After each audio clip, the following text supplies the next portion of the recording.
তাহইয়াউনা কামা তামুতুনা ওয়া তামুতুনা কামা তাহইয়াউন। নবীজি বলেন, আয়েশা, তুমি দুনিয়াতে যেভাবে জীবন যাপন করবা তোমার মৃত্যুটা ঠিক সেভাবেই তোমার নিকটে আসবে। তোমার মৃত্যুটা যেভাবে হবে কিয়ামতের ময়দানে আল্লাহর আদালতে তুমি সেভাবেই দাঁড়াবা। বলি সুবহানাল্লাহ।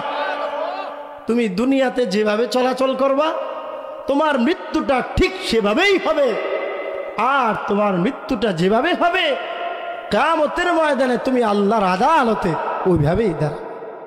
कौनैन का मुख्तार खुदा तुमको बनाया, कौनैन का मुख्तार खुदा तुमको बनाया,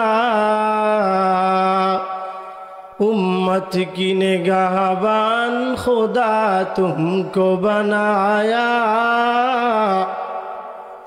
उम्मत की निगाहबान खुदा तुमको बनाया। या रब मेरे आँखों में समा जाए मदीना, या रब मेरे आँखों में समा जाए मदीना, मुद्दत से मेरे दिल में तमन्नाए मदीना, मुद्दत से मेरे दिल में तमन्नाए मदीना। तलवार बकटहू के निकल मैदाने आसीर, तलवार बकटहू के निकल मैदाने आसीर, दुश्मन की मुकाबिल तू लगा नारे तकबीर, दुश्मन की मुकाबिल तू लगा नारे तकबीर। तू मर्द मुसलमान वो तू मर्द मुसलमान, तू मर्द मुसलमान वो तू मर्द मुसलमान। एक हाथ में तलवार एक हाथ में कुरान, एक हाथ में तलवार एक हाथ में कुरान। বর্তমান মুসলিম উম্মাহের জন্য অতি গুরুত্বপূর্ণ কিছু কথা বলার চেষ্টা করব ইনশাআল্লাহ। আপনারা দোয়া করেন আল্লাহ তাআলা যেন আমার জবান দ্বারা এমন কিছু কথা বের করে দেয় যে কথা দ্বারা সর্বপ্রথম আমাকে এরপর আপনাদেরকে উপকৃত হওয়ার তৌফিক দান করেন। সকলে বলেন আমিন। আমি যে বিষয়টা নিয়ে আপনাদের সামনে আলোকপাত করার ইচ্ছে করেছি তা হলো শাবান মাসের ফজিলত। কি বলেন? শাবান মাসের ফজিলত। তো আমাদের মুসলিম হিসাবে আমাদের জন্য আরবি মাসের গণনা করা হলো ফরজে কিফায়া। কি বলেন? ফরজে কিফায়া। আল্লাহ তাআলার গণনার মাস হলো 12টা। আল্লাহ তাআলা বলেন ইন্না ইদ্দাতাশ শুহুরি ইনদাল্লাহি 12। আল্লাহ তাআলা বলেন ইন্না ইদ্দাতাশ শুহুরি ইনদাল্লাহি 12 শাহরা। আমি আল্লাহ তাআলার গণনার মাস হলো 12টা। তো আমি আর আপনি মুসলমান হিসাবে আমার আপনার ইংরেজি মাস বাংলা মাস গণনা করা হিসাব রাখা আমার আপনার কোনো দায়িত্বে নাই, কিন্তু আরবি মাসের গণনা করা দায়িত্ব আমার আপনার উপরে ফরজে কিফায়া। ফরজে কিফায়া কেমন? আপনাদের মহল্লার যদি একটা মানুষ আরবি মাসের নামগুলো বলতে পারে, গণনা করে, আপনারা পুরা মহল্লাবাসী গুনাহ থেকে বেঁচে যাবে। আর যদি একজনও না থাকে যে আরবি মাসের নাম বলতে পারে না, আরবি মাসের গণনা করে না, সমাজের প্রত্যেকটা মানুষ গুনাহগার। যেমন জানাজার নামাজ ফরজে কিফায়া। খামারপাড়া মাদ্রাসা মাঠে জানাজার হচ্ছে, আপনাদের এই উত্তরপাড়া দক্ষিণপাড়া থেকে এক একজন করে গেছে, দুই মহল্লা থেকে দুইজন গেছে, সবার পক্ষ থেকে আদায় হয়ে যাবে। একজনও যদি না যায় গোটা মহল্লাবাসী গুনাহগার হবে। এজন্য মুসলমান হিসেবে আমার আপনার আরবি মাসের গণনা করা হলো ফরজে কিফায়া। তো আরবি মাস হিসাবে এই মাসের নামটা হলো শাবান। বলেন কি? সবাই বলেন কি মাস? শাবান। যখন রজব আর শাবান চলে আসতেন, নবীজি বারবার একটা দোয়া বারবার পাঠ করতেন, আল্লাহুম্মা বারিক লানা ফি রজব ওয়া শাবান ওয়া বাল্লিগনা রমাদান। আল্লাহুম্মা, সবাই পড়েন, আল্লাহুম্মা বারিক লানা ফি রজব ওয়া শাবান ওয়া বাল্লিগনা রমাদান। নবীজি এবং নবীজির সাহাবায়ে কেরাম বারবার এই দোয়াটা পাঠ করতেন, আল্লাহ আপনি রজব আর শাবানের মধ্যে আমাদেরকে বরকত দান করেন, ওয়া বাল্লিগনা রমাদান, এবং রমজান পর্যন্ত আমাদেরকে পৌঁছে দেন।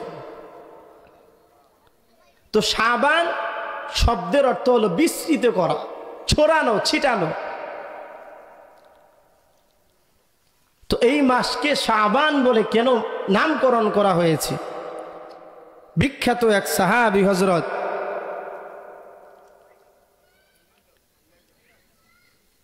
আনাস রাদিয়াল্লাহু তাআলা আনহু বলেন, وإنما سمي شعبان لأنه ينشعب لرمضان فيه خيرا كثير وإنما سمي رمضان لأنه يرمز الذنوب। হযরত আনাস রাদিয়াল্লাহু তাআলা আনহু বলেন, আল্লাহ তাআলা শাবান মাসটাকে জন্য শাবান বলে নামকরণ করেছেন। কেন কেন শাবান বলে নাম করার কারণ কি? হযরত আনাস বলেন, পয়গম্বর বলেছেন শাবান মাসে আল্লাহ তাআলা রমজানের অধিক পরিমাণে পূর্ণ প্রকাশ পায় শাবান মাসে। কথা বলেন ঠিক কিনা? وإنما سمي رمضان لأنه يرمز الذنوب। পক্ষান্তরে আনাস বলেন, হাবিবে কিবরিয়া নবী বলেছেন রমাদানকে রমাদান বলে জন্য নামকরণ করা হয়েছে, কারণ রমাদান মাসটা ইয়ারমিজুজ যুনুবা, বান্দার গুনাহকে দূরীভূত করে দেয়, গুনাহকে ধ্বংস করে দেয়। বলেন সুবহানাল্লাহ। শাবান মাস এটা অনেক দামি মাস। কতটা দামি মাস আলোচনা ভালো করে শুনেন, বুঝবে। আমরা একটা নাম শুনে বড় আশ্চর্যান্বিত হই, নাম শোনার সাথে সাথে আমাদের দিলের মধ্যে একটা ভালোবাসা জন্মে। শেখ আব্দুল কাদের জিলানী, কথা বলেন ঠিক কিনা? ওনাকে আমরা অনেক শ্রদ্ধা করি, ভালোবাসি। সেই আব্দুল কাদের জিলানী রহিমাহুল্লাহ উনি শাবান শব্দের ব্যাখ্যা করেছে। শাবান এর মধ্যে 5টা হরফ আছে। কয়টা? সবাই বলেন কয়টা? 5টা। শিন, আইন, বা, আলিফ এবং নুন, এই 5টা হরফ মিলে এই শব্দটা গঠিত। শেখ আব্দুল কাদের জিলানী উনি বলেন শাবান 5টা হরফের সমন্বয় একটা বাক্য। শেখ আব্দুল কাদের জিলানী রহিমাহুল্লাহ বলেন শিন দ্বারা আল্লাহ তাআলা শারফুন উদ্দেশ্য নিয়েছেন। শারফুন শব্দের অর্থ হলো সম্মান। তারপরে হলো আইন, আল্লাহ তাআলা আইন দ্বারা উলুউন শব্দ উদ্দেশ্য নিয়েছেন। উলুউন শব্দের অর্থ হলো সমৃদ্ধি। তারপরে হলো শাবান, বা দ্বারা আল্লাহ তাআলা বিররুন শব্দ উদ্দেশ্য নিয়েছেন। বিররুন অর্থ হলো নেকি। 4র্থ নম্বর হরফের নাম হলো আলিফ। আল্লাহ তাআলা শেখ আব্দুল কাদের জিলানী রাহিমাহুল্লাহ বলেন আল্লাহ তাআলা আলিফ দ্বারা উলফাত শব্দ উদ্দেশ্য নিয়েছেন। উলফাত অর্থ হলো ভালোবাসা। বলি সুবহানাল্লাহ। পঞ্চম নাম্বার বর্ণের নাম হলো নুন। আল্লাহ তাআলা এটার দ্বারা নুরুন শব্দ অর্থাৎ আলো, অর্থ হলো আলো। আল্লাহ তাআলা আলো উদ্দেশ্য নিয়েছেন, মানে শাবান মাসটা এক কথায় যে বান্দা শাবান মাসে বেশি বেশি ইবাদত বন্দেগী করে আল্লাহ তাআলার পক্ষ থেকে সে সম্মান, সমৃদ্ধি, নেকি এবং ভালোবাসা এবং আল্লাহ তাআলার নূরে নূরান্বিত হয়ে যায়। বলি সুবহানাল্লাহ। এবার আসেন শাবান মাসের কি ফজিলত, কি ফজিলত শাবান মাস। হাবিবে কিবরিয়া আমার আপনার নবী বলেন, শাবান শাহরি ওয়া রমাদান শাহরুল্লাহ। আল্লাহর হাবিব বলেন, এরে আমার উম্মত, শাবান হলো আমি পয়গম্বরের মাস, আর রমাদান এটা হলো আল্লাহ তাআলার মাস। বলি সুবহানাল্লাহ। শাবান মাসের নিসবতটা নবীজি নিজের দিকে করলেন। এবার ভালো করে বুঝুন, যে জিনিসের নিসবতটা প্রিয়জনের প্রতি হয় ওই জিনিসের বড় দাম বেড়ে যায়। যেই জিনিসের নিসবতটা পয়গম্বরের সাথে লাগে আল্লাহ তাআলা ওই জিনিসের দামটা নিজ কুদরতি ভাবে বাড়ায় দেন। বলি সুবহানাল্লাহ। মিসাল দিলে আপনাদের ভালো বুঝে আসবে। আমার আপনার পয়গম্বর, আমার আপনার নবী হাবিবে কিবরিয়া নবীর একজন খাদেম ছিলেন, একজন গোলাম ছিলেন, যার নাম হলো যায়েদ বিন হারেসা। কথা বলেন ঠিক কিনা? যায়েদ বিন হারেসা ছিল একজন গোলাম, কিন্তু নিসবতটা নবীর সাথে লাগার কারণে আল্লাহ তাআলা যায়েদ বিন হারেসার দামটা কতটা বাড়ায় দিছেন, কতটা বাড়ায় দিছেন। তাম দুনিয়ার মধ্যে কিয়ামতে, পৃথিবীর শুরু লগ্ন থেকে কিয়ামত পর্যন্ত যত রাজা বাদশারা আসবে, যায়েদ বিন হারেসার যতটা দাম সমস্ত রাজা বাদশাগুলোকে একত্রিত করলেও যায়েদ বিন হারেসার দামের সমপরিমাণ হবে না। কথা বলেন ঠিক কিনা? যায়েদ বিন হারেসার সমপরিমাণ হবে না। হে মুসলমান ভাই, আরো ভালো করে বুঝে, শাবান মাসের নিসবতটা নবীজি নিজের দিকে করলে। ও মুসলমান ভাই আমার, দিলের কান লাগায় কথাগুলো শুনেন। শাবান মাসের নিসবতটা পয়গম্বর নিজের দিকে করেছেন। আসমানের নিচে জমিনের উপরে এমন এক মসজিদ আছে যেই মসজিদের নিসবতটা নবীর সাথে। যারা হাজী সাহেব আছেন তাদের দেখার সৌভাগ্য হয়েছে। যেই মসজিদটাকে মসজিদে নববী বলা হয়, এই মসজিদের নিসবতটা নবীর সাথে লেগেছে। মসজিদটার দাম কত? হাবিবে কিবরিয়া নবী বলেন, এই মসজিদের মধ্যে, মসজিদে নববীর মধ্যে আল্লাহর যে বান্দা এক রাকাত নামাজ আদায় করবে, 1000 রাকাত মতান্তরে 50,000 রাকাতের সওয়াব আল্লাহ তাআলা তার আমলনামায় দান করবেন। বলি সুবহানাল্লাহ। দেখেন, যে মসজিদের নিসবতটা নবীর সাথে, ওই মসজিদের দাম কত? এক রাকাত নামাজ পড়বেন, 1000 রাকাত মতান্তরে 50,000 রাকাতের সওয়াব আল্লাহ তাআলা আপনার আমলনামায় দিয়ে।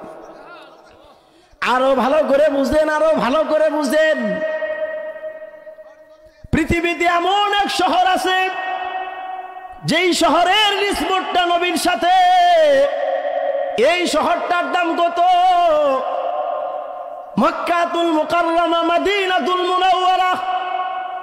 এই দুইটা শহরের নিসবতটা পয়গম্বরের সাথে লাগার কারণে আল্লাহ তাবারক ওয়া তাআলা এই দুইটা শহরের দাম এত বাড়ায় দিয়েছেন।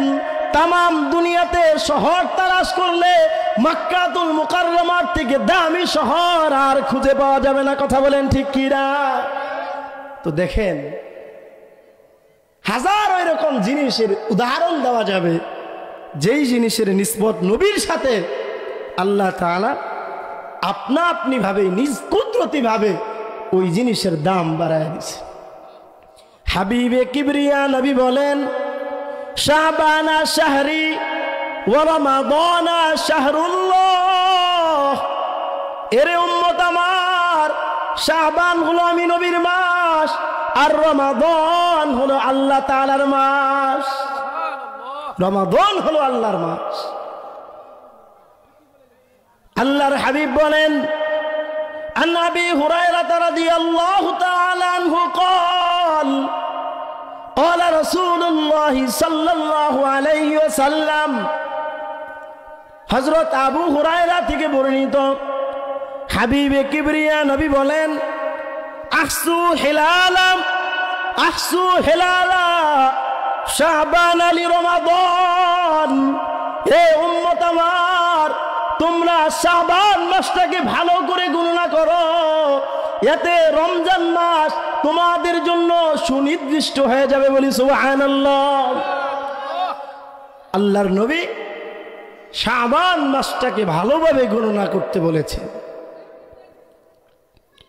ও মুসলমান ভাই আমার, শাবান মাসের কত ফজিলত, কত ফজিলত। এই শাবান মাসের মধ্যে একটা রাত আছে, যেই রাতের কথা নবীজি বলেন, সাহেবে মিশকাতুল মাসাবির মধ্যে লেখেন, ইযা কানা লাইলাতুন নিসফি মিন শাবান।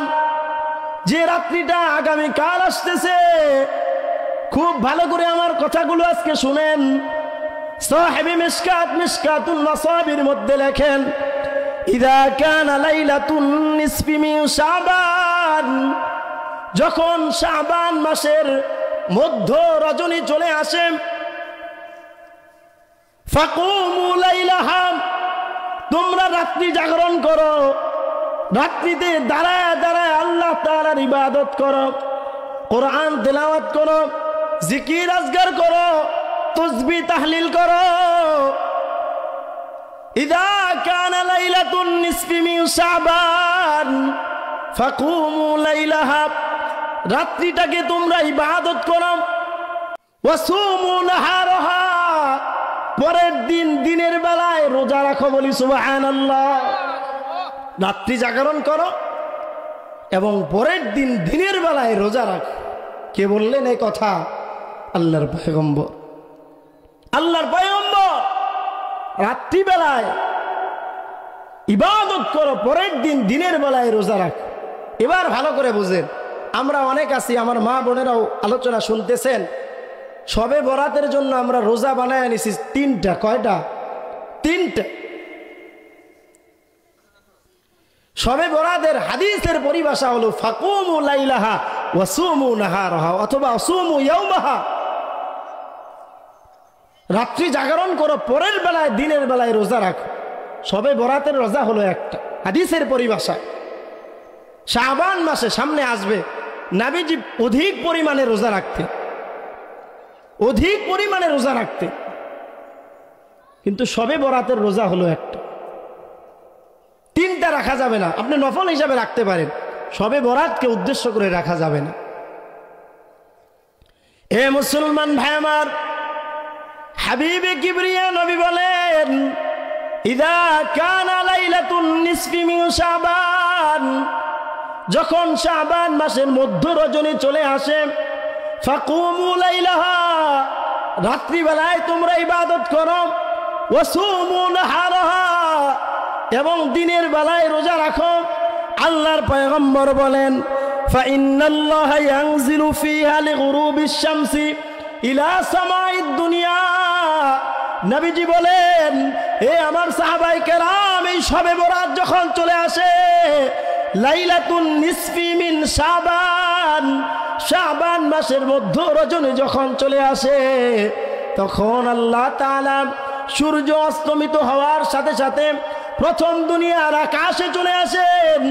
আসার পর আল্লাহ তাআলা নিজে বলতে থাকেন, ফায়াকুল আলা মিন মুস্তাগফিরিন ফাগফির লাহ, আসসনি আমার কোন গুনাহগার বান্দা, আয় আয় আয়, আমি আল্লাহ তাআলা তোকে মাফ করার জন্য দুনিয়ার প্রথম আকাশে নেমে আসছি। আয় রে পাগল আয়, গুনাহ করছিস দুনিয়ার কেউ জানে না, আমি আল্লাহ তাআলার কাছে আজকে রাত্রে ক্ষমা চা, আমি আল্লাহ তাআলা তোর জীবনের সব গুনাহ মাফ করে দিব। বলি সুবহানাল্লাহ। আল্লাহ তাআলা এভাবে ডাকতে থাকেন, আল্লাহ আমি মুস্তাগফিরিন ফাগফিরলা, আয় গুনাহগার আয়, আমি আল্লাহ তাআলা তোকে মাফ করার জন্য দুনিয়ার প্রথম আকাশে আসছি। আয়, কত গুনাহ করছস, আমার রহমত থেকে বেশি করছ। আরে পাগল, তোর গুনাহ যদি পাহাড় পরিমাণ হয়, আমি আল্লাহ তাআলার রহমত আসমান পরিমাণ, আয়, আমি আল্লাহ তাআলা তোরে মাফ করে দিব। তারপর আল্লাহ বলতে থাকেন, আলা মিন মুস্তারজিকিন ফারজুকলা, আসসনি রিজিকের অভাবে কোন বান্দা, আয় আয় আয়, আমি আল্লাহ তাআলা তোর রিজিকের অভাব দূর করার জন্য দুনিয়ার প্রথম আকাশে আসছি। আয় রে আয়, রিজিকের অভাবে আসস, আয়, আমি আল্লাহ তাআলা তোর রিজিকের অভাব দূর করে দিব। বলি সুবহানাল্লাহ। তারপর আল্লাহ ডাকতে থাকেন, আলা মিন মুবতালান ফাওয়াফিয়াহু, আসসনি বিপদের কোন মধ্যে পতিত কোন বান্দা, বালা মুসিবতের মধ্যে পতিত কোন বান্দা, আয় আয়, আমি আল্লাহ তাআলা তোর বালা মুসিবত দূর করার জন্য দুনিয়ার প্রথম আকাশে, দুনিয়ার প্রথম আসমানে আমি আল্লাহ তাআলা তোর জন্য ডাকতেছি, তোকে ডাকতেছি, আয়, তোর বালা মুসিবত আমি দূরীভূত করে দিব, তোর ফিতনা ফাসাদ দূর করে দিব। আমি আল্লাহ তাআলা তোর ফিতনা ফাসাদ দূর করার জন্য দুনিয়ার প্রথম আকাশে আসছি। আয় রে গোলাম আয়, আলা কাযা আলা কাযা হাত্তা ইয়াতলু আল ফজর। বলি আল্লাহু আকবার। আল্লাহ তাআলা এইভাবে ফজর পর্যন্ত বান্দাকে ডাকতে থাকে, ফজর পর্যন্ত ডাকতে থাকেন, আয় গোলাম আয়, তুই অপরাধ করছস, দুনিয়ার কেউ জানে না, তোরে মাফ করে দিব, আয়, রিজিকের অভাবে আসোস, আয়, আমি আল্লাহ তাআলা তোর রিজিকের অভাব দূর করে দিব। আল্লাহ তাআলা আমাকে আপনাকে ডাকতে থাকে, আলা কাযা হাত্তা ইয়াতলু আল ফজর, ফজর পর্যন্ত আমাকে আপনাকে আমার আপনার মালিক এভাবে ডাকে। এই যে আগামীকাল যে রাতটা আসতেছে, এই রাত্রে দৈনন্দিন তো আল্লাহ তাআলা ডাকেনই, তবে প্রত্যেক দিন আল্লাহ তাআলা ডাকেন রাতের তৃতীয় ভাগে, কিন্তু লাইলাতুল বরাদে, লাইলাতুন নিসফি মিন শাবানের রাতে আল্লাহর নবী বলেন, ফা ইন্নাল্লাহা ইয়ানজিলু ফিহা লিগুরুবিশ শামসি ইলা সামাইদ দুনিয়া, যখন দুনিয়ার আকাশ থেকে সূর্যটা অস্তমিত হয়ে যায়, ডুবে যায়, আল্লাহ তাআলা তখন এই প্রথম আকাশে আসেন, অবতরণ করেন, আর বান্দাকে এভাবে ডাকতে থাকেন। বলি সুবহান। এ মুসলমান ভাই আমার, শুধু সবে বরাতের রাত্রে না, আল্লাহ তাআলা রাতের দ্বিতীয় ভাগে সারাটা বছর আমাকে তোমাকে এভাবে ডাকতে থাকেন। সূরাতুস সাজদার মধ্যে আল্লাহ তাআলা বলেন, তাতাজাফা জুনুবুহুম আনিল মাদাজি'i ইয়াদউনা রাব্বাহুম খাউফান ওয়া তামআ। আল্লাহ বলেন, আমার কিছু পাগল গোলাম আছে যারা রাত্রিবেলা ঘুমায় না, তারা তাদের বিছানার থেকে, আরামের বিছানাটার থেকে আরামের ঘুমটাকে হারাম করে দিয়ে বিছানাটাকে পরিত্যাগ করে ইয়াদউনা রাব্বাহুম খাউফান ওয়া তামআ, তাহাজ্জুদের নামাজে দাঁড়ায়া ইয়াদউনা রাব্বাহুম, তাদের রবকে ডাকতে থাকেন, ইয়াদউনা রাব্বাহুম খাউফান ওয়া তামআ, ভয় এবং আশা, এই দুইটা জিনিস নিয়ে আমি আল্লাহ তাআলাকে ডাকতে থাকে। আমি আল্লাহ তাআলা ওই বান্দাকে ওই রাত্রেই মাফ করে দেই। বলি সুবহানাল্লাহ। আপনাদের ফুলবাড়ি এলাকায় সবাই বুঝি রাত্রে ঘুমায় না? সবাই ঘুমায় না, দুই একজন তো আছে অবশ্যই বিছানাটাকে ত্যাগ করে দিয়ে, ছেড়ে দিয়ে রাতের আধারে সবাই যখন ঘুমায়, সে আশিক আর মাশুক তারা ঘুমায়, প্রকৃত আল্লাহর আশিক যারা, তারা ঘুমায় না, তারা বিছানাকে ত্যাগ করে দিয়ে রাতের আধারে 2 রাকাত নামাজ পড়ে 2 ফোঁটা চোখের পানি ছেড়ে মালিকের দরবারে কান্নার রোনাদারি করতে থাকে। কথা বলেন ঠিক কি? আল্লাহ বলেন এরকম যারা করে, যারা শবে বরাতের রাত্রে বিছানাটাকে ছেড়ে দিয়ে 2 রাকাত নামাজ আদায় করে, যারা দৈনিক রাত্রে বিছানাটাকে ছেড়ে দিয়ে আমি আল্লাহ তাআলাকে ভয় এবং আশা নিয়ে ডাকতে থাকে, আল্লাহ বলেন আমি আল্লাহ তাআলা তাদের জন্য এমন পুরস্কার লুকায়িত রেখে দিয়েছি। আল্লাহ নিজে বলেন ফালা তা'লামু নাফসুম মা উখফিয়া লাহুম মিন কুররাতি আ'য়ুন জাযাআম বিমা কানু ইয়ামালুন। বলি সুবহানাল্লাহ। আল্লাহ বলেন ফালা, জানে না, নফসুন, কোন আত্মা, উখফিয়া লাহুম মিন কুররাতি আ'য়ুন, যারা রাতের আধারে 2 রাকাত নামাজ পড়ে, তাহাজ্জুদের নামাজ পড়ে বিছানাটাকে ছেড়ে দেয়, আমি আল্লাহ তাআলাকে ডাকতে থাকে, আমি আল্লাহ তাআলা তাদের জন্য কি পুরস্কার রেখে দিয়েছি তারা এটা জানে না। কোন নফসই জানে না। মিন কুররাতি আ'য়ুন, তার জন্য চক্ষু শীতল করা, চক্ষু জোড়ানো আমি আল্লাহ তাআলা কি নিয়ামত রেখে দিয়েছি। আল্লাহ তাআলা নিজে বলেন এরে আমার জান্নাতীরা, মালা আইনুন রাত, এরে আমার জান্নাতীরা, আমি আল্লাহ তাআলা তোমাদের জন্য জান্নাতে এমন নাজ নিয়ামত রেখে দিয়েছি, মালা আইনুন রাত, যে নিয়ামত কোনোদিন কোনো চোখ দেখে নাই, ওয়ালা উযুনুন সামিআত, কোন কান কোনোদিন ওই নিয়ামতের কথা শ্রবণ করে নাই, ওয়ালা খাতারা আলা কলবি বাশার। আল্লাহ বলেন কোন চোখ তো দেখবে দূরের কথা, কোন কান শ্রবণ করবে তো দূরের কথা, কোনদিন কোন কলব, কোন অন্তর ওই জান্নাতি নাজ নিয়ামতের কথা কল্পনাও জল্পনাও তার আসে নাই। বলি সুবহানাল্লাহ। এমন নাজ নিয়ামত আমার আপনার জন্য আল্লাহ রেখে দিয়েছে। ও মুসলমান ভাই আমার মেন কথা হলো যে আগামীকাল যে রাতটা আসতেছে, রাত্রির জন্য আমরা কতটুকু প্রস্তুতি নিয়েছি, কতটুকু প্রস্তুতি নিয়েছি। আল্লাহর হাবিব ফরমান, হযরত আবু হুরায়রা রাদিয়াল্লাহু তাআলা আনহু থেকে বর্ণনা, আল্লাহর হাবিব বলেন, নবীজি বলেন, এ আমার সাহাবায়ে কেরাম, একবার হযরত জিবরাইল আলাইহিস সালাম আমার কাছে আসলো লাইলাতুন নিসফি মিন শাবান, শবে বরাতের রাতে। আয়েশা আমাকে বলতেছে, ওগো আল্লাহর পয়গম্বর, ওগো মুহাম্মদ, আপনি আসমানের দিকে তাকান, খুব ভালো করে বুঝেন। জিবরাইল নবীর কাছে এসে বলতেছে, ওগো আমার আল্লাহর পয়গম্বর, আপনি আসমানের দিকে তাকান। নবীজি আসমানের দিকে তাকায়া দেখেন জান্নাতের 8 দরজা খোলা। বলি সুবহানাল্লাহ। জান্নাতের 8টা দরজা খোলা। প্রথম দরজায় একজন ফেরেশতা দাঁড়ায় ঘোষণা করতেছে, ওগো আল্লাহর হাবিব, আজকের রাত্রে সুসংবাদ ওই ব্যক্তির জন্য যে ব্যক্তি আজকের রাতে রুকু অবস্থায় থাকবে। বলি সুবহানাল্লাহ। দ্বিতীয় দরজায় আরেকজন ফেরেশতা দাঁড়ায় ঘোষণা করতেছে, আজকের রাত্রে সুসংবাদ ওই ব্যক্তির জন্য যে শবে বরাতের রাত্রে সিজদা রত অবস্থায় থাকবে। বলি সুবহানাল্লাহ।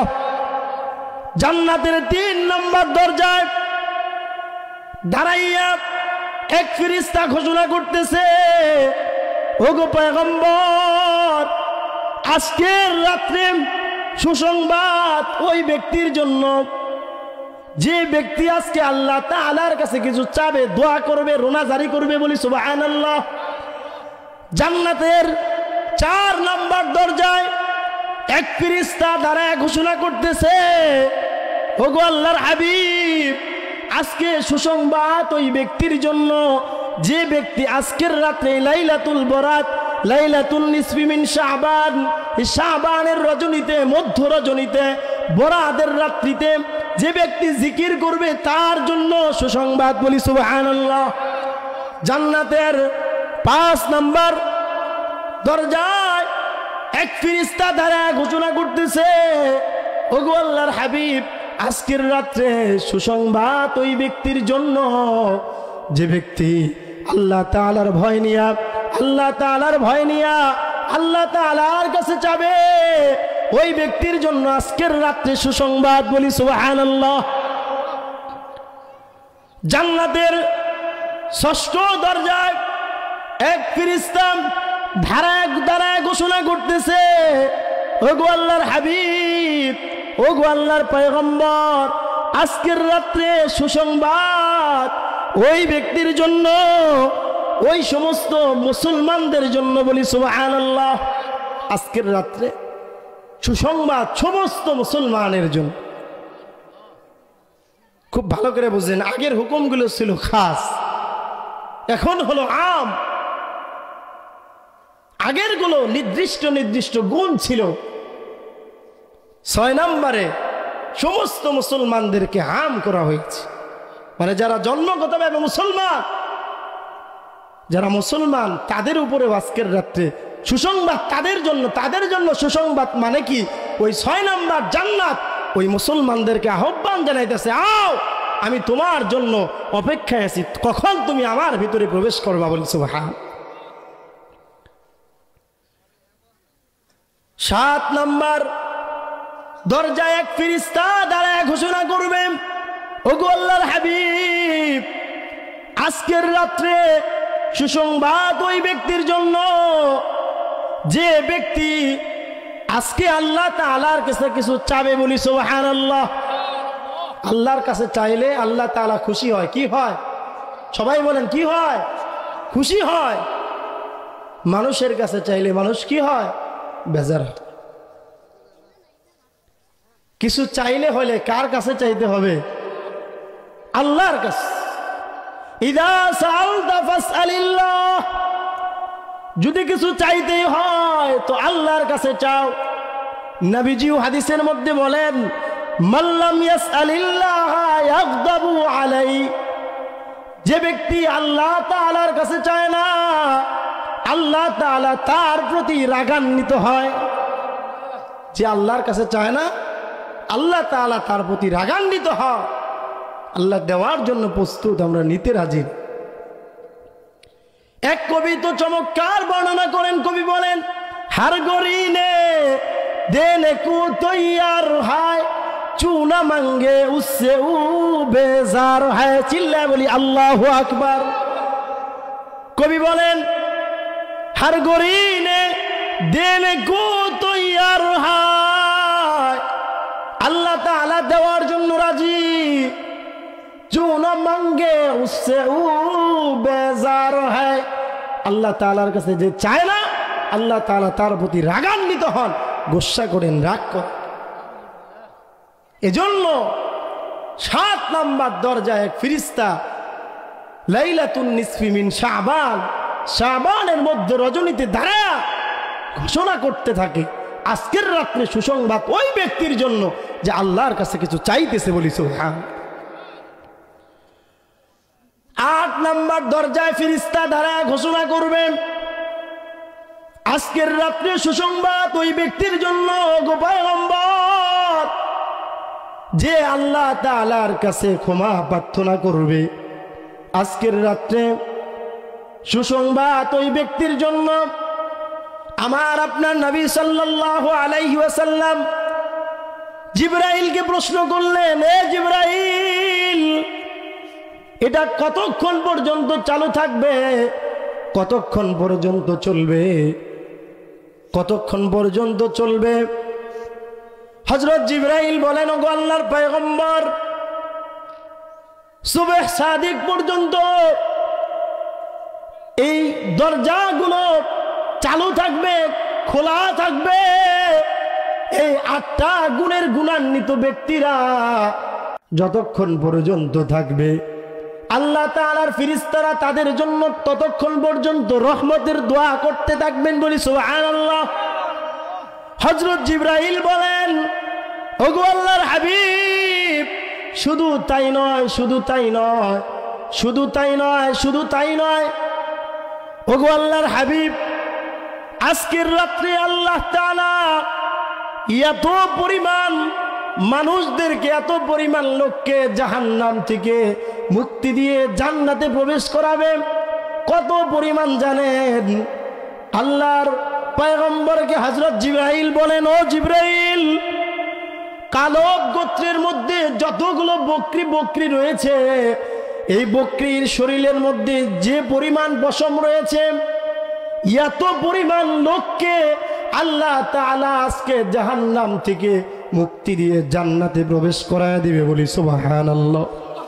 ও মুসলমান ভাই আমার, তৎকালীন সময়ে আরবের প্রায় প্রত্যেকটা গোত্রের মানুষই বকরি লালন পালন করত। প্রত্যেকটা গোত্রই প্রায় বকরি লালন পালন করত।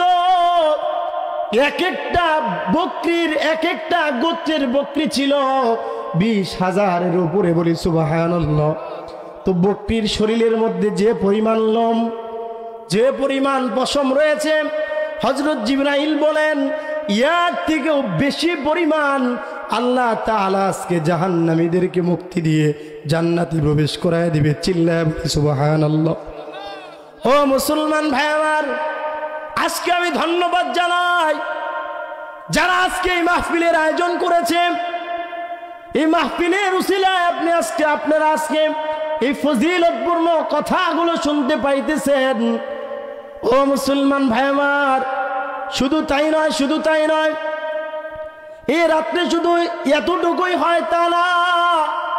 আল্লাহ তাআলা এই রাত্রির মধ্যে লাইলাতুন নিসফি মিন শাবান, এই শাবানের মধ্য রজনীতে আমার আপনার ভাগ্যটাকে আল্লাহ তাআলা পরিবর্তন করায় দেন। ও মুসলমান ভাই আমার, এই সবে বরাতের রাত্রে আল্লাহ তাআলা যেমন দুনিয়ার নিজামে, দুনিয়া চলাকালীন অবস্থায় যেমন আমাদের এই ছোট্ট ভূখণ্ড এই বাংলাদেশটাও পরিচালনা করার জন্য বাৎসরিক একটা বাজেট বরাদ্দ হয় কি হয় না? সবাই বলেন হয় কি হয় না? ঠিক ইলাহি রাষ্ট্রের, ইলাহি কারবারের একটা বাজেট হয়। এই বাজেটটা আল্লাহ তাআলা নির্ধারণ করেন লাইলাতুন নিসফি মিন শাবান, শাবান মাসের মধ্য রজনীতে আল্লাহ তাআলা মানুষের ভাগ্যকে পরিবর্তন করেন। আল্লাহ তাআলা বড় বড় ফেরেশতাদের হাতে পুরা বছর আঞ্জাম দেওয়ার জন্য, পুরা বছর পরিচালনা করার জন্য আজরাইলের হাতে, মিকরাইলের হাতে, ইসরাফিলের হাতে, হযরত জিবরাইল আলাইহিস সালামের হাতে দায়িত্বগুলো অর্পণ করে দেয়। ও মুসলমান ভাই আমার, কিভাবে অর্পণ করে? কারণ এই লাইলাতুন নিসফি মিন শাবান থেকে আগামী শাবান পর্যন্ত কতগুলো মানুষ মৃত্যুবরণ করবে, এটার একটা লিস্টি, এটার একটা পরোয়ানা আল্লাহ তাআলা আজরাইলের হাতে দিয়ে দেয়। ও আজরাইল, এই নাও, এই নাও, এই বছর যারা মৃত্যুবরণ করবে সবার তালিকা তুমি নাও। এ বছর থেকে লাইলাতুন নিসফি মিন শাবান থেকে আগামী শাবান পর্যন্ত যারা মৃত্যুবরণ করবে এটার একটা তালিকা আজরাইলের হাতে দেওয়া হয়। খুব ভালো করে বুঝেন ও ফুলবাড়ি এলাকার মুসলমান ভাই আমার, ভালো করে বুঝেন। আজকে আপনারা এই যে আগামীকাল আসতেছে লাইলাতুন নিসফি মিন শাবান, শাবান মাসের মধ্য রজনী শবে বরাত, ভালো করে খেয়াল করে দেখেন। গত যে লাইলাতুল বরাত চলে গেছে, ওই বরাতে ওই লাইলাতুন নিসফি মিন শাবানে আপনাদের এই ভাই বেরাদার অনেকেই ছিল এই বছর, কিন্তু নাই। কথা বলেন ঠিক কিনা? কত বছর ছিল না? এবছর আছে না?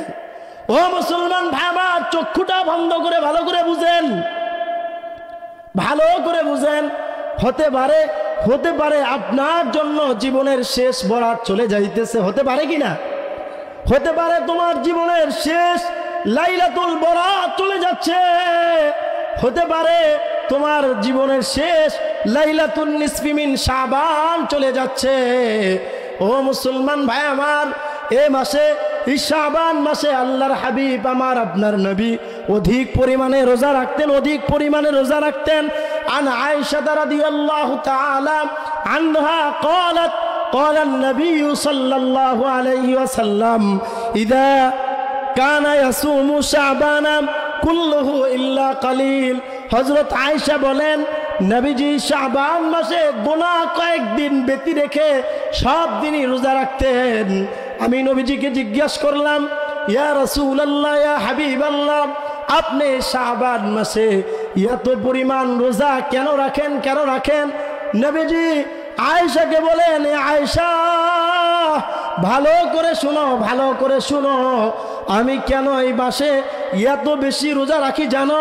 কারণ এই মাসে আল্লাহ তাআলা মৃত্যুর পরোয়ানাটা হযরত আজরাইল আলাইহিস সালাতু ওয়াস সালামের হাতে সুপর্দ করে দেন, আজরাইলের হাতে তুলে দেন। আমি এজন্য এত রোজা রাখি, কারণ আমি আমার মৃত্যুর পরোয়ানাটা এমন সময় লেখা হোক যখন আমি রোজাদার। বলি সুবহানাল্লাহ। নবীজি বলে, আয়েশা আমি কেন রোজা রাখি জানো? কারণ আমি চাই আমার মৃত্যুটা এমন এক সময় লেখা হোক যখন আমি রোজাদার, এমন সময় লেখা হোক। কারণ নবীজি বলেছেন, খুব ভালো করে বুঝুন, নবীজি বলেছেন তাহইয়াউনা কামা তামুতুনা ওয়া তামুতুনা কামা তাহইয়াউন। নবীজি বলেন, আয়েশা তুমি দুনিয়াতে যেভাবে জীবন যাপন করবা তোমার মৃত্যুটা ঠিক সেভাবেই তোমার নিকটে আসবে। তোমার মৃত্যুটা যেভাবে হবে কিয়ামতের ময়দানে আল্লাহর আদালতে তুমি সেভাবেই দাঁড়াবা। বলি সুবহানাল্লাহ। তুমি দুনিয়াতে যেভাবে চলাচল করবা তোমার মৃত্যুটা ঠিক সেভাবেই হবে, আর তোমার মৃত্যুটা যেভাবে হবে কিয়ামতের ময়দানে তুমি আল্লাহর আদালতে ওইভাবেই দাঁড়াবে। এজন্য নবীজি বলেন, এ আয়েশা আমি চাই রোজারত অবস্থায় আমার মৃত্যুর পরোয়ানাটা লেখা হোক। ও মুসলমান, ও মুসলমান ভাইয়ার, দেখেন যে নবীর আগে পরের মা কদ্দামনা ওয়া মা আখারনা, যে নবীর আগে পরের সব গুনাহ আল্লাহ তাআলা মাফ করে দিয়েছেন। দেখেন ওই নবীর নামাজের কি গুরুত্ব ছিল, কি খুশু আর খুজু নিয়ে উনি নামাজ আদায় করতেন। একবার এই লাইলাতুল বরাদেই নবীজি সাল্লাল্লাহু আলাইহি ওয়াসাল্লাম আমার আপনার আম্মা জান উম্মাতুল মুমিনিন হযরত আয়েশা সিদ্দিকা রাদিয়াল্লাহু তাআলা আনহার ঘরে অবস্থান করতেছিলেন। নবীজি প্রত্যেক স্ত্রীর হক আদায় করতেন। ওই দিন লাইলাতুল বরাত শাবান মাসের মধ্য রজনী, ভালো করে শুনেন। আম্মা জান আয়েশা সিদ্দিকার পালা ছিল। নবীজি আয়েশার হুজরাখানায় প্রবেশ করলেন। প্রবেশ করার পর নবীজি নিজের কাপড়গুলো খুললেন, আবার পরিধান করলেন। করার পর নবীজি আয়েশার ঘর থেকে বের হয়ে চলে গেলেন। যাওয়ার পর উম্মাতুল মুমিনিন হযরত আয়েশা সিদ্দিকা রাদিয়াল্লাহু তাআলা আনহা বলেন, আমার মধ্যে একটু পরিবর্তন এসে গেল। আমি ভাবতে লাগলাম নবীজি হয়তো অন্য কোনো, আমার সতীন নবীজির অন্য কোনো স্ত্রীর ঘরে চলে গেলেন কিনা। আমি আমার প্রত্যেকটা সতীনের ঘরে তল্লাশি চালাইলাম, দেখি না না না, নবীজি আমার কোন সতীনের ঘরে যায় নাই। ও মুসলমান ভাই আমার, কিতাবের মধ্যে লেখে এই লাইলাতুল বরাতের রাত্রে নবীজির 3টা কাজ ছিল। কয়টা বলেন? সবাই বলেন কয়টা? 3টা কাজ ছিল। ইনশাআল্লাহ আমরা করার চেষ্টা করব।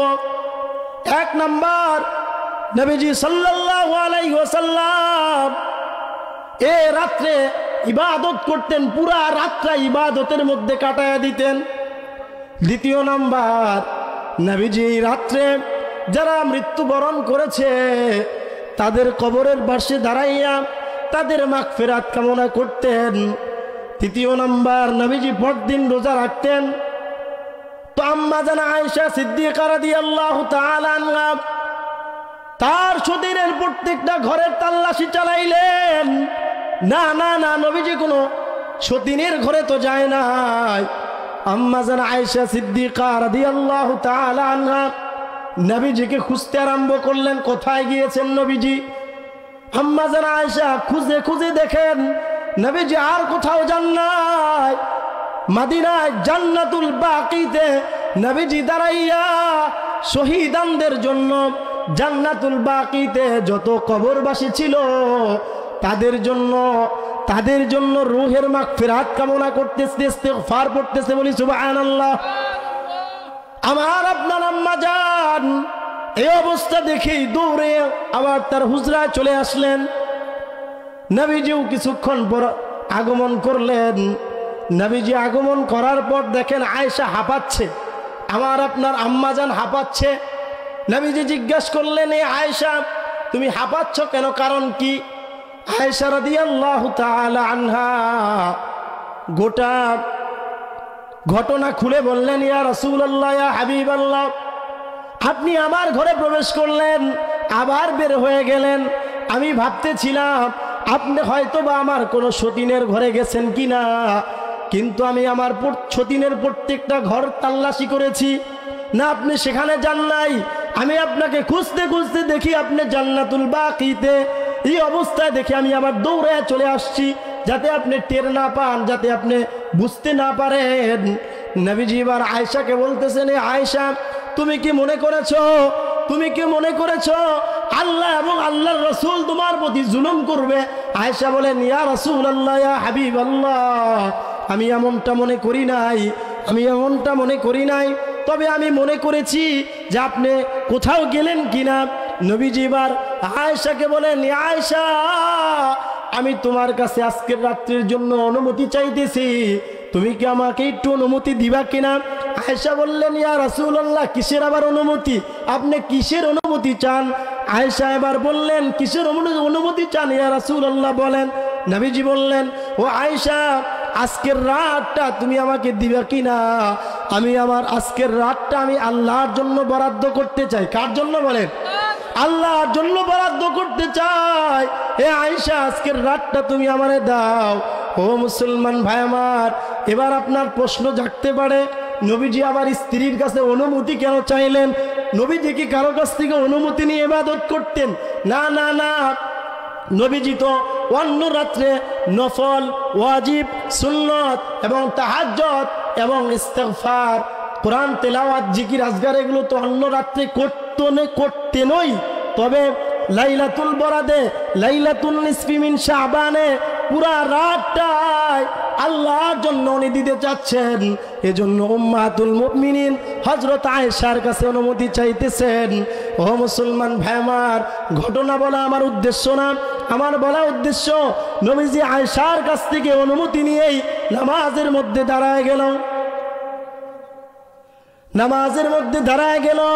ও মুসলমান ভাই আমার, নবীজির দাঁড়ানোটা, রুকুটা, সিজদাটা এত লম্বা ছিল, কিতাবের মধ্যে লেখে উম্মাতুল মুমিনিন হযরত আয়েশা বলেন, আমি নবীজির পার মধ্যে লাড়াচাড়া দিতেছিলাম, আমার মনে হতে লাগছিল যে নবীজি মৃত্যুবরণ করলেন কিনা। আমি পায়ের মধ্যে নাড়া দিয়ে দেখতাম নবীজির পা লড়ে, তখন আমি ভাবতেছিলাম নবীজি মনে হয় মরে নাই। নবীজি আল্লাহ তাআলার সাথে ইবাদতের মধ্যে মশগুল আছে। ও মুসলমান ভাই আমার বলা উদ্দেশ্য হলো, যে নবীর আল্লাহ তাআলা আগের গুনাহ, পরের গুনাহ, সব গুনাহ আল্লাহ তাআলা মাফ করে দিলেন, ওই নবীর যদি নামাজের হালাত, নামাজের অবস্থা এমন হতে পারে, আমার তোমার নামাজের অবস্থা কেমন হওয়া দরকার? কথা বলেন ঠিক কিনা? কেমন হওয়া দরকার? এবার ভালো করে বুঝি।